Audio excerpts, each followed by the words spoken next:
Ini adalah list top project yang you guys boleh farming untuk 2026.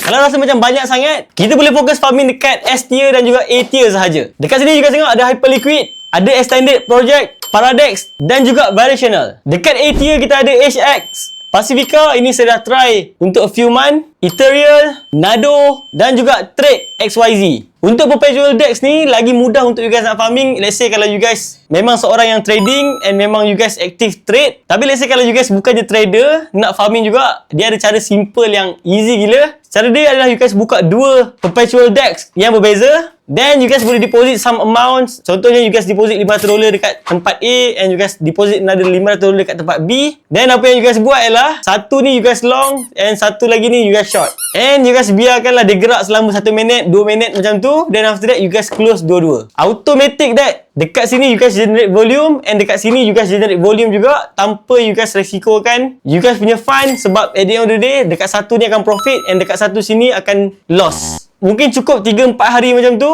you guys boleh rebalance balik portfolio anda. Yang mana profit ni you guys keluarkan and masuk top up balik dekat yang loss. Then you guys ulang saja strategi ni. And dekat mana you guys mungkin hilang duit lah, mungkin dekat small fee untuk perpetual DEX yang you guys pakai. Macam sebelum ni saya pakai lighter, memang zero fee. Jadi memang easy gila nak buat cara macam ni. Cuba komen dekat bawah, ada tak yang you guys dah try farming. Thank you guys.